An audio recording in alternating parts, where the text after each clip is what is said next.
Does 2D side-scrolling stealth gameplay work? Is it fun? Better question, does the 3D world of Assassin's Creed translate well into a 2D side-scrolling format? Welcome to the Potato Backlog Project, completions 40, 41, and 42, combining 3 separate completions into one video for the first time, as they are a trilogy and the gameplay is essentially the same throughout each of the games. Make sure you stick around to the end of the video for the Brotherhood approved Tater Raider, and let's talk about the Assassin's Creed Chronicles.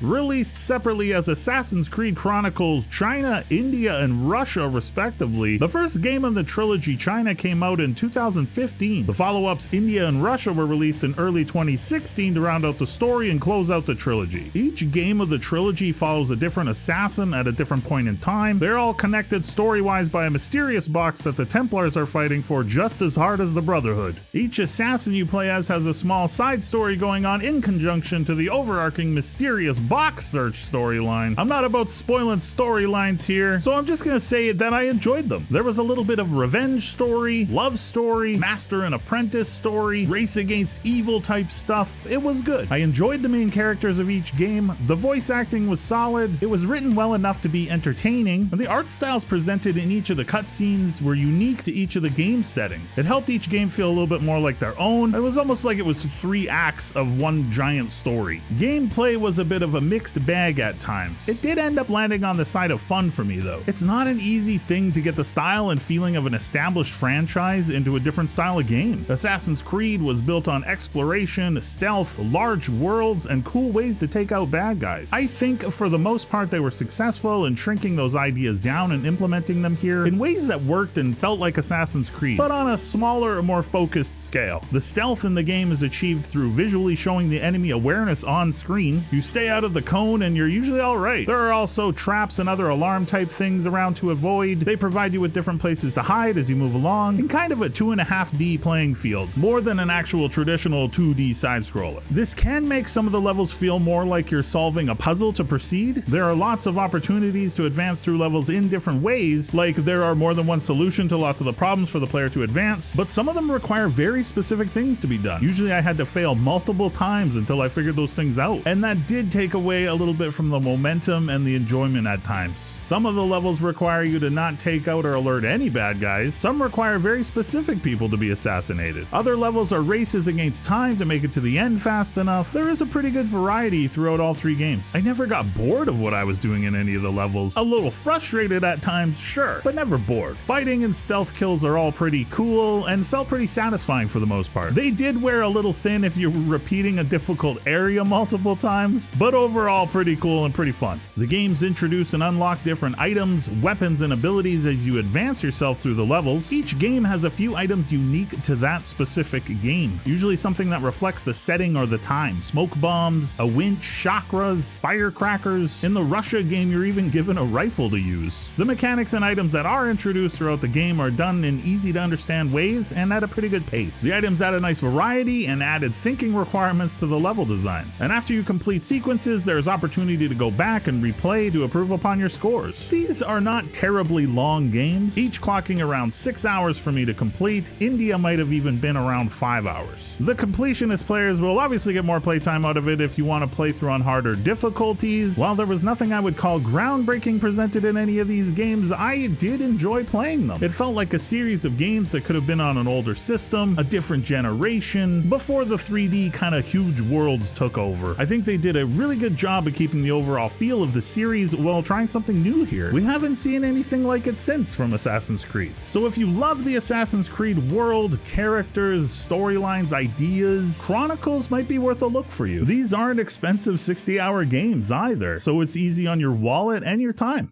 3 happy potato faces out of 5 for each of the 3 games separately and the trilogy as a whole. These are solid games, not trying to reinvent anything, just trying to tell a story in a different format while also giving you a solid gameplay experience that doesn't break your wallet in half. So with that, the Backlog Project rolls on. Thank you so much for watching. Shoutouts to the top tater supporter, the one and only Macho Migo. Thank you so much. If you want to find out how to support the channel in different ways and help me continue to make these videos, the shorts that everybody loves, click on the join button and have a little look-see. Be kind to yourselves and others that deserve it. We're on to the next one.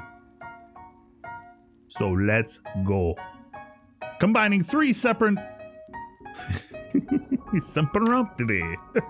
Make sure you stick around to the end of the video for the Rage Against the Templars.